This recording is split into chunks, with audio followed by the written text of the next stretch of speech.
오늘 우리에게 주시는 하나님의 말씀은 마가복음 16장 1절에서 11절까지 말씀입니다. 마가복음 16장 1절에서 11절까지 말씀 제가 봉독해 올리겠습니다. 안식일이 지남에 막달라 마리아와 야고보의 어머니 마리아와 또 살로메가 가서 예수께 바르기 위하여 향품을 사다 두었다가 안식 후 첫날 매우 일찍이 해에 돋을 때에 그 무덤으로 가며 서로 말하되 누가 우리를 위하여 무덤 문에서 돌을 굴려 주리요 하더니 눈을 들어본즉 벌써 돌이 굴려져 있는데 그 돌이 심히 크더라. 무덤에 들어가서 흰옷을 입은 한 청년이 우편에 앉은 것을 보고 놀라매 청년이 이르되 놀라지 말라. 너희가 십자가에 못 박히신 나사렛 예수를 찾는구나. 그가 살아나셨고 여기 계시지 아니하니라. 보라, 그를 두었던 곳이니라. 가서 그의 제자들과 베드로에게 이르기를 예수께서 너희보다 먼저 갈릴리로 가시나니 전에 너희에게 말씀하신 대로 너희가 거기서 배우리라 하라 하는지라. 여자들이 몹시 놀라 떨며 나와 무덤에서 도망하고 무서워하여 아무에게 아무 말도 하지 못하더라. 예수께서 안식 후 첫날 이른 아침에 살아나신 후 전에 7 귀신 쫓아내어 주신 막달라 마리아에게 먼저 보이시니 마리아가 가서 예수와 함께하던 사람들이 슬퍼하며 울고 있는 중에 이 일을 알림해 그들은 예수께서 살아나셨다는 것과 마리아에게 보이셨다는 것을 듣고도 믿지 아니하니라. 아멘. 부활은 신앙의 첫 시작이요 끝입니다. 또한 뿌리요 열매입니다. 부활 신앙이 없으면 기독교의 모든 것이 헛되고 부활이 없는 사람처럼 살고 있다면 그 결과도 마찬가지입니다. 예수님의 부활 사건이 복음일 수밖에 없는 이유는 예수 그리스도께서 죽음을 이기신 것과 우리의 죄를 사하심으로 거듭나게 하신 위대한 사건이 바로 부활 사건이기 때문입니다. 나는 부활이요 생명이니 나를 믿는 자는 죽어도 살겠고 무릇 살아서 나를 믿는 자는 영원히 죽지 아니하리라. 이 복음을 믿고 부활의 참 소망에 참여하는 저와 여러분이 되기를 간절히 소망합니다. 여러분, 십자가에서 확증하신 우리를 향한 주님의 그 사랑이 얼마나 큰 줄 아십니까? 주님의 사랑은 측량할 수 없다라고 말합니다. 그만큼 우리가 아는 지식을 최대한 발휘하여서 그 사랑을 가늠해 보려 해도 가늠할 수가 없고요, 경험적으로 그 사랑을 이해해 보려 하여도 이해할 수가 없으며, 그렇다고 그 사랑을 무게를 달아볼 수도 크기를 재볼 수도 없습니다. 다만 그 사랑이 그 어떤 것보다 크고 깊고 놀랍다는 것만은 분명한 사실입니다. 그렇다면 우리의 사랑은 어떠할까요? 우리가 주님을 사랑하는 그 사랑도 측량할 수가 없고 셀 수가 없고 잴 수가 없을까? 보통 우리가 누군가를 사랑하게 되면 그 사랑의 크기를 알기 위해선 그 사람을 위해서 무엇까지를 해보았는지를 계수해 보면 됩니다. 그 사람을 위해서 무슨 선물까지를 줘봤습니까? 그 사람을 위해서 얼마 동안 기다려봤습니까? 그 사람을 위해서 어떤 것까지를 포기해 보셨는지요? 이러한 물음을 따져보면 어느 정도 사랑의 사이즈가 나오게 됩니다. 여러분, 주님을 위해 무엇까지를 해보셨습니까? 여러분은 주님을 위해 무엇까지를 포기해 보셨는지요? 가장 중요한 것은 주님과 처음 만났을 때 그때의 그 첫사랑을 아직도 식어지지 않은 채 간직하고 있으십니까? 신랑 되신 우리 주님만 생각하면 설레임을 가지게 되고 그 주님이 언제 오실까 고대하며 주님 오실 날만을 간절히 기다리고 계십니까? 아니면 혹 시간이 아깝고 물질이 아깝고 주님을 위해 뭔가를 한다는 것이 인색함으로나 억지로 해야만 하는 일이 되어버렸고 주님보다 나를 더 생각하고 있다면 그 사랑은 측량해 볼 필요도 없습니다. 분명 부끄러울 수밖에 없는 그 정도일 것이기 때문입니다. 다시 한번 이 부활주일, 우리를 위해 죽으시고 우리를 위해 다시 사신 예수 그리스도를 기억하기를 원합니다. 그 사랑을 측량할 수는 없지만 그러나 놀랍고도 깊고 크신 그 사랑, 그에 반해 식을 대로 식어져 버린 우리의 신앙은 아닌지를 돌아보면서 다시 회복되어지는 은혜가 오늘 이 자리에서 주어지기를 간절히 소망합니다. 우리 옆 사람을 보면서 이렇게 믿음으로 이야기해 줍시다. 예수님께서 당신을 위해 죽으셨습니다. 다시 한 번 더, 예수님께서 당신을 위해 부활하셨습니다. 아멘. 이것을 믿으시길 바랍니다. 오늘 본문에는 안식 후 첫날 아침 가장 먼저 예수님의 부활 소식을 접한 이들이 소개되어지고 있습니다. 이들은 막달라 마리아와 야고보의 어머니 마리아, 또 살로메라고 하는 여인으로서 갈릴리에서부터 예수님을 따르며 예수님이 십자가에 달려 돌아가시는 그 현장에서 눈물 흘리던 여인들이었습니다. 그녀들의 마음이 어땠을까요? 사랑하는 사람을 먼저 보내게 되었을 때도 가슴 아픈데, 그 사람이 사고로 인해 죽는 모습을 목격한다면 그 충격은 이루 말할 수가 없을 것입니다. 더욱이 아무 죄가 없으신 그분이 누명 가운데서 행악자들과 함께 십자가에 달려 죽음을 당하였다니 밥이 넘어가겠습니까? 농담이 나오겠습니까? 잠도 자지 못할 것입니다. 아무것도 손에 잡히지 않을 만큼 충격에서 헤어나지 못할 것입니다. 그렇게 예수님이 죽으신 지 아직 3일도 다 지나지 않았습니다. 그런데 그 절망의 시간에 여전히 어둠의 지배 아래 모두가 낙심해 있을 그때에 여인들은 어쩐 일인지 마음을 추스리고 예수님의 무덤가를 향하고 있습니다. 덜 충격을 받았기 때문일까요? 아니면 그새 상처가 다 아물었기 때문일까요? 아니면 다른 사람들보다 그녀가 조금 냉철하고 차가운 가슴을 가지고 있기 때문일까? 그렇지 않습니다. 누구보다도 예수님의 죽음에 슬퍼하고 애통했던 그녀들입니다. 그렇다면 무엇이 그녀들로 하여금 이 안식 후 첫날 이른 새벽부터 무덤가로 향하게 만들었는가? 예수님과 함께 있던 여인들이라며 반역죄를 묻게 되어 예수님처럼 처형을 당할지도 모릅니다. 또 무덤을 가로막고 있는 그 큰 돌을 옮길 만한 힘이 그녀들에게는 없었습니다. 그럼에도 무슨 생각인지 그저 향품만 준비에다가 무덤가로 찾아가고 있습니다. 아마 사리 분별이 빠른 사람이라면은 그녀들의 행동이 매우 비상식적이고 또 일반적이지 않다라고 이야기를 할 것입니다.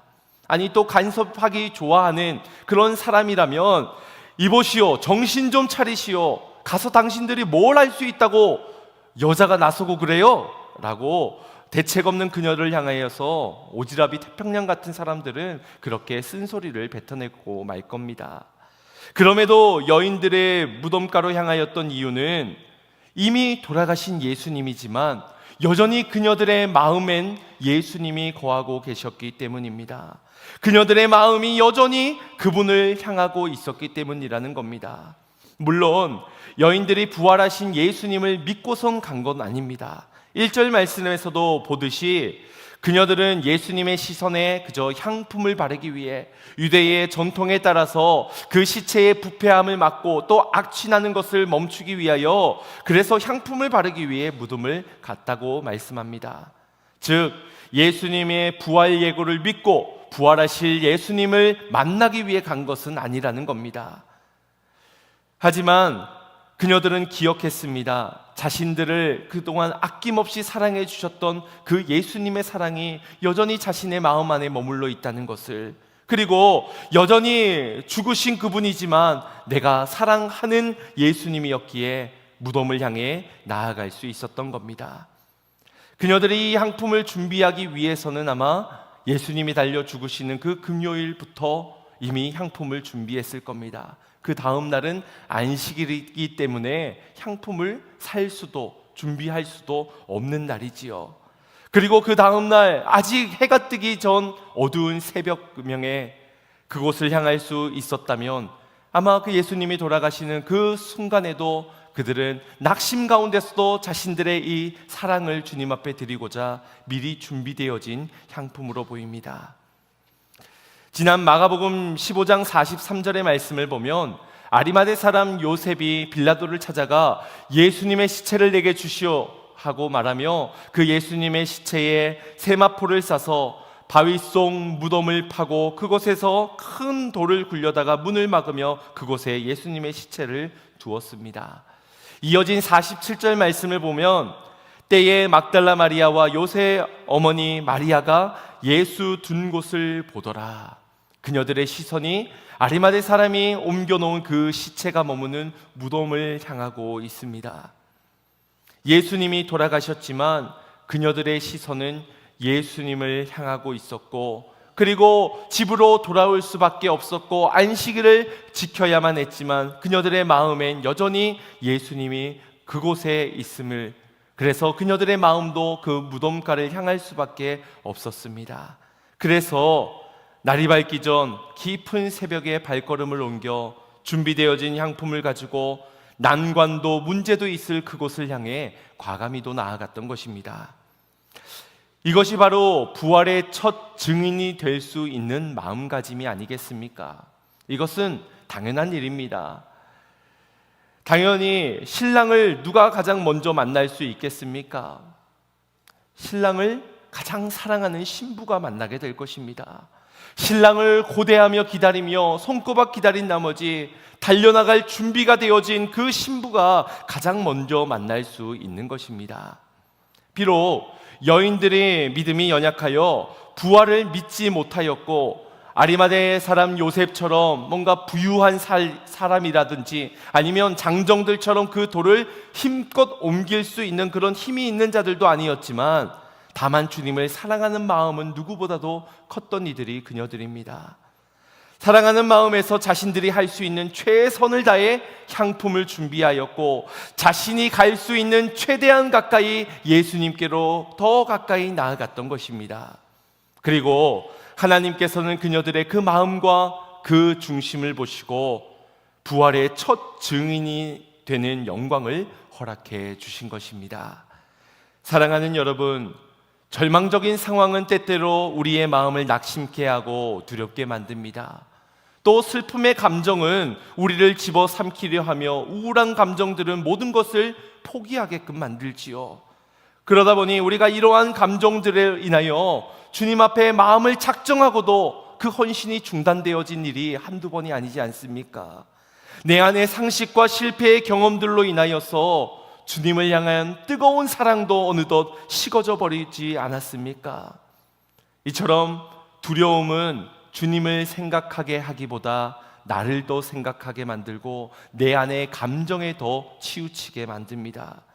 그러니 모두가 자기 자신만을 위하려 할 때 우리는 무엇보다도 나의 시선이 먼저 주님을 향해야 할 줄로 믿습니다. 주님이 뭐라고 말씀하실까? 주님이라면 어떻게 행동하셨을까? 주님이 내게 원하시는 것은 무엇일까? 모든 관심을 나의 사랑하는 주님께 두면 그때부터 깨달아지는 겁니다. 주님이 내게 무엇을 원하시는지, 주님이 이 자리에서, 이 상황에서 주님을 위해 내가 무엇을 드려야 할지 비로소 깨닫게 되고 순종할 수 있게 되는 것입니다. 그런데 반대로 주님보다 나를 더 사랑하면 어떻게 될까요? 혹 주님도 사랑하지만 나도 사랑하고 또 우상을 사랑하면 어떻게 될까요? 그때부터는 두려움이 더 커지게 되고 혹 문제만 보이기 시작하는 겁니다. 3절 말씀을 보십시오. 여인들이 무덤가를 향해 나아가면서 서로 말하되 누가 우리를 위하여 무덤 문에서 돌을 굴려 주리요. 가다 보니 번뜩 생각이 드는 것이 맞다, 무덤에 큰 돌로 막혀져 있었지. 그 돌을 누가 옮겨줄 수 있을까? 만약 그녀들이 갔는데 이 돌이 그 무덤을 막고 있다면 그녀들은 아무 소용없는 향품을 준비한 것도, 이른 새벽부터 움직여서 오른 것도 다 헛고생이 되고 맙니다. 나를 너무 사랑하게 되면 주님보다 이 돌이 먼저 보이게 됩니다. 그 큰 돌 진짜 컸는데 내가 아무리 밀어도 그건 안 될 것 같은데, 내가 지금 가면 헛고생이 될 거야. 아이고, 시간 아깝지, 돈 아깝지, 에너지 낭비지. 그런 사람들은 평생이 지나도 예수님이 죽으신 그 무덤가로 가는 일은 없을 것입니다. 하지만 그녀들은 머리보다 마음이 먼저 움직였고 돌을 옮길 수 없음에도 불구하고 그 생각이 먼저 들었음에도 불구하고 끝까지 그 무덤을 향해 행진을 멈추지 않았습니다. 똑똑한 사람들에겐 이해될 수 없는 행동이겠지요. 또 지식적으로나 경험이 많아서 머리가 커진 사람들에게도 그녀의 행동들은 받아들이기 힘든 선택처럼 보일 겁니다. 무모해도 너무 무모하기 때문이지요. 머리가 나쁘면 몸이 고생한다고, 아이고 저런 여자들 봐라, 아마 저 머리가 나쁘니까 몸이 고생하지, 아마 그런 판단을 하려 할 것입니다. 굳이 우리가 찾아갈 필요 있을까? 주님이 부활하시면 어련히 알아서 나를 찾아와 주시겠는지. 은혜는 그런다고 은혜 받는 거 아니야. 그냥 주님이 주시면 은혜는 받게 되는 거야. 여러분, 교회 안에도 똑똑한 사람, 머리 큰 사람들이 있습니다. 돌부터 누가 옮겨 놓으면 그때 생각해 봅시다. 굳이 이 새벽부터 가는 건 나는 반대입니다. 앞도 잘 안 보일 테고 그러다가 사고라도 당하고 나면 이 양품은 누가 바릅니까? 차라리 날 밝으면 갑시다. 그렇게 한다고 해서 죽은 사람이 알아주기나 합니까? 아니, 죽은 사람이 살기나 한답니까? 다 좋은데 이건 아닙니다. 나는 저 사람하고는 같이 못 가겠습니다. 저 사람은 오늘 가라 하시고 나는 다음에 가겠습니다. 혹시 가다가 주님과 내가 길이 엇갈리면 어떡합니까? 난 차라리 그냥 주님 오실 때까지 기다리겠습니다. 여러분, 이렇게 똑똑한 사람들 많이 있지요. 다들 왕의 자녀님들이라서 좀처럼 움직이려고 하질 않습니다. 다 떠다 먹여주고 갖다 바쳐주고 그렇게 은혜가 찾아오기만을 바라고 있진 않는지요. 그러면서도 아마 이런 사람들의 마음에는 이 못된 심보가 있어서 그녀들이 한번 고생 좀 해보고 혼쭐이 나면 좋겠다라는 생각이 듭니다. 그래서 삐뚤어진 마음에서 그녀들이 가서 헛고생을 하기를, 아니면은 그 로마 병정들에게 잡혀서 매라도 한 대 맞고 돌아오기를, 어디 여자들이 감히 나서냐고 그렇게 매질을 맞고 돌아오기를 바라는 마음들이 못내 있다라는 것입니다. 물론 하나님의 일을 감당함에 있어서는 철저한 계획도 필요하고요, 또 효율적인 합리적인 방법도 찾아야 합니다. 하지만 그것들보다 더 먼저여야 하는 것은 주님을 더 사랑하는 마음 아니겠습니까?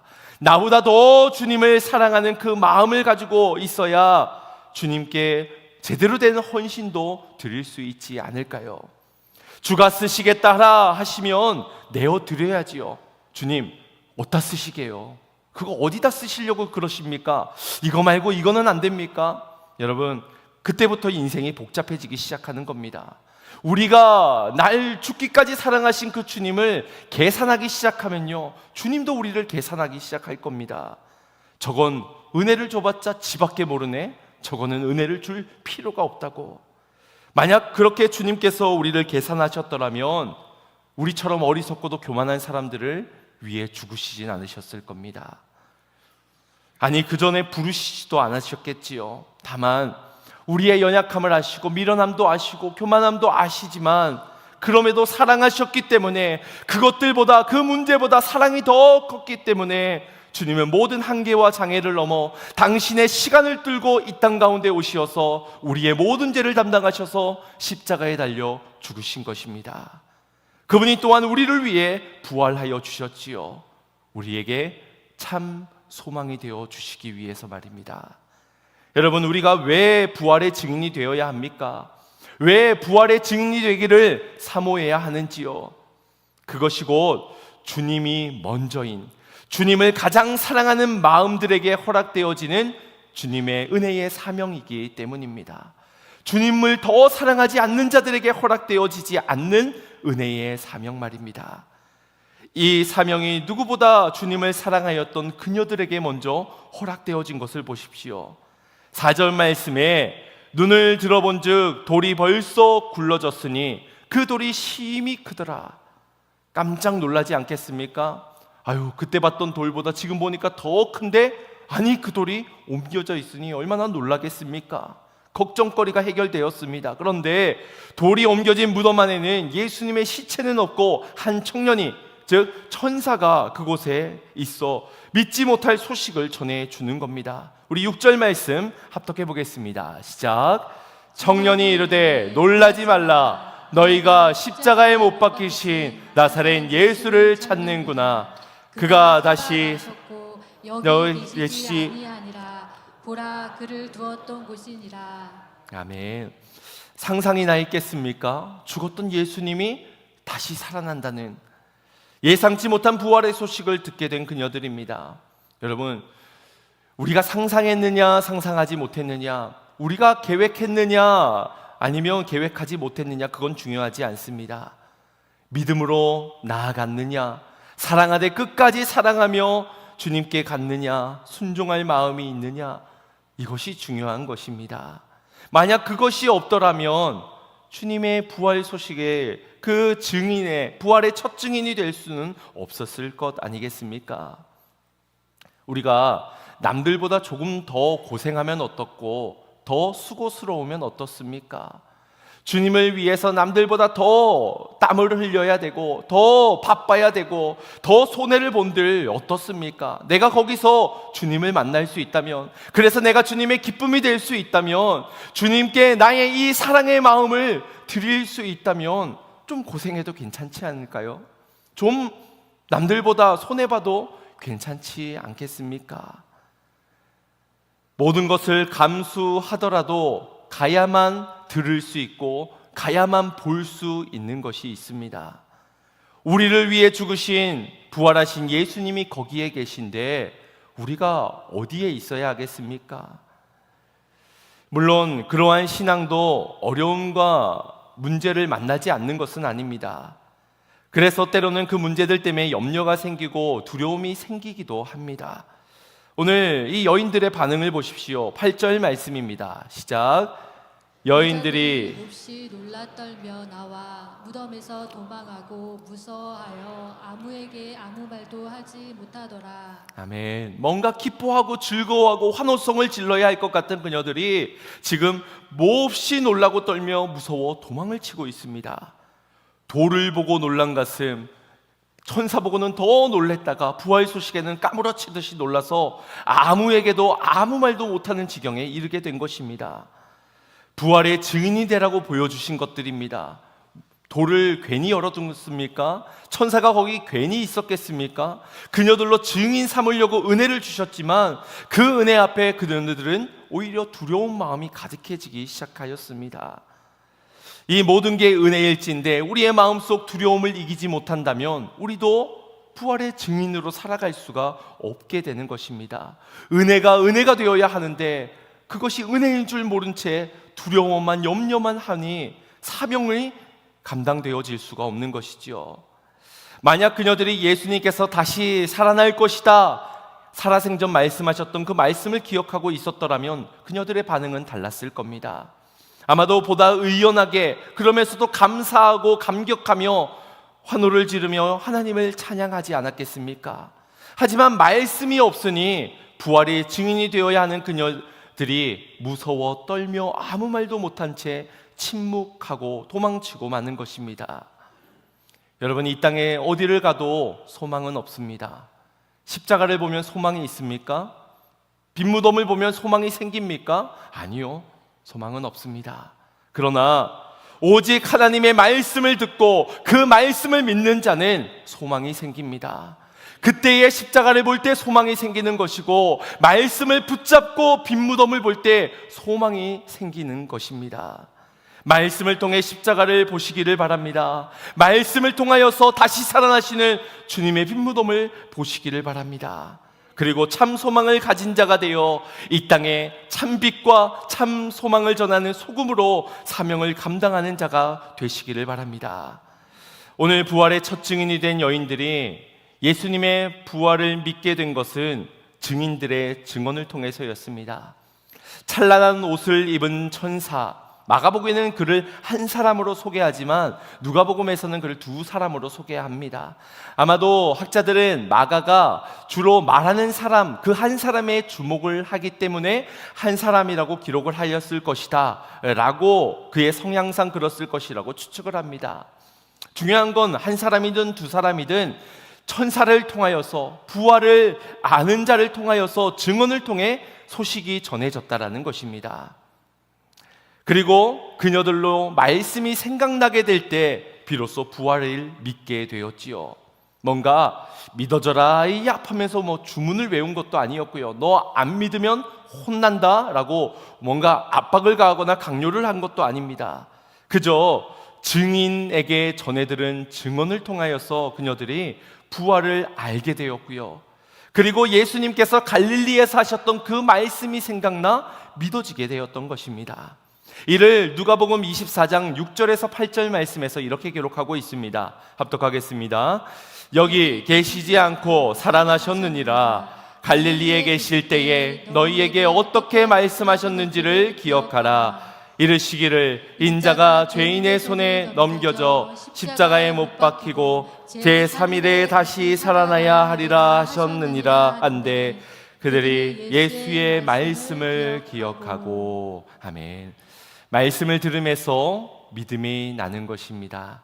기적을 보아야, 뭔가 내 문제가 풀려야 믿음이 생기는 것이 아니라 말씀을 통해서입니다. 믿음이 우리의 걸음과 방향, 인생을 송두리째 바꾸어 놓을 것입니다. 그러니 두려워 도망치지 마시고 그때일수록 더 말씀으로, 참 소망에 있는 약속의 말씀으로 가까이 나아가시기를 바랍니다. 예수님은 막달라 마리아에게 찾아가 만나 주셨습니다.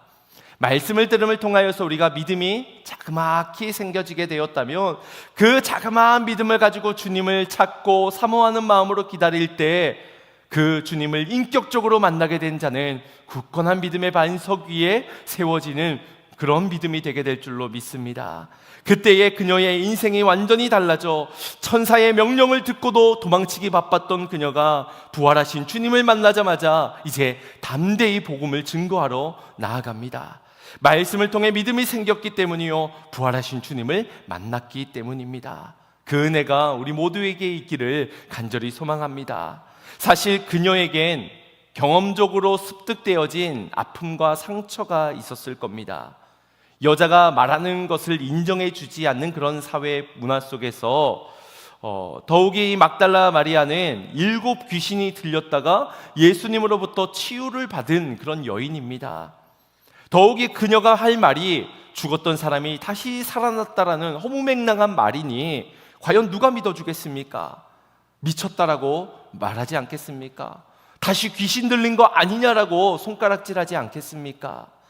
그녀도 알았을 겁니다. 내가 이렇게 말하면 또 그렇게 말할 거야. 지난번처럼 그렇게 대우받을 거야. 그런 취급도 당하겠지. 그러나 자신의 부끄러운 과거와 사회적 낮은 지위로 또 말도 안 되는 부활의 소식으로 저들이 어떻게 행동하든지 그 반응을 예상하지 않았습니다. 다만 그녀는 내가 만난 부활의 주님을, 그리고 내가 사랑하였던 그 예수님과의 만남을 전하지 않을 수가 없었던 겁니다. 주님이 나를 만나 주셨고 부활의 증인 삼아 주신 그 주님을 사랑하는 마음을 감출 수 없어 나아가 주의 복음을, 부활의 소식을 전하였던 것입니다. 여러분, 결과가 어떻게 되었습니까?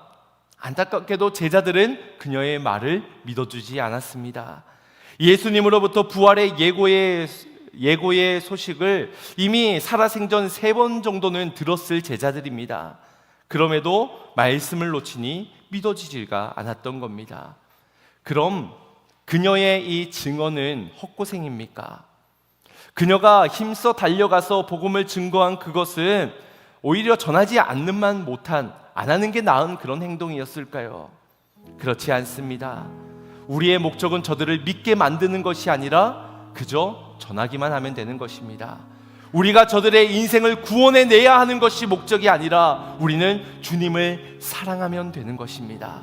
주님을 사랑하고 내게 맡기신 내 이웃을 내 몸과 같이 사랑할 때 전하지 않고서는 견딜 수가 없게 되는 것입니다. 사도 바울과 같이 말입니다.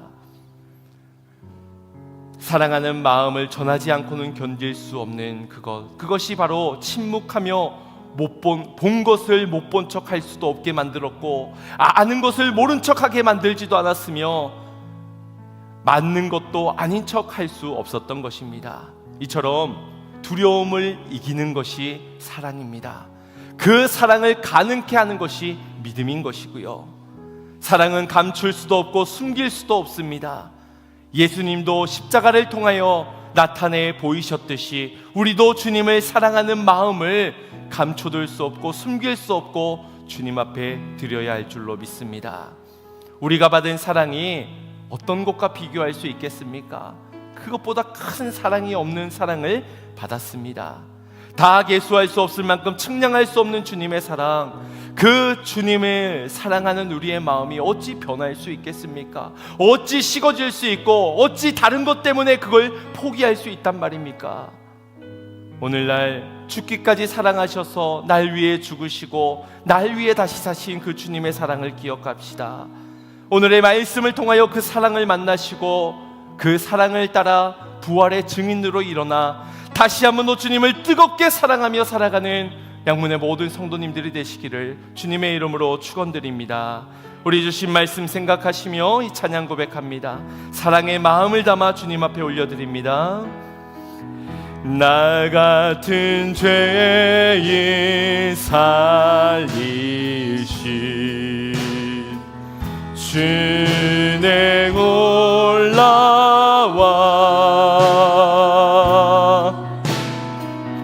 잃었던 생명 찾았고 광명을 얻었네. 큰 죄악에서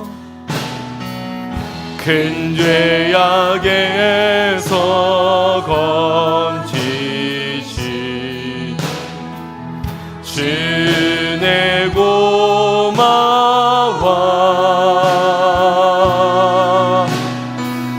나 처음 믿은 그 시간 귀하고 귀하다. 주 찬양, 주 찬양, 주 찬양.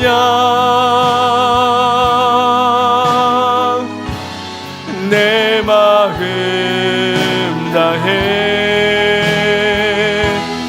주 찬양,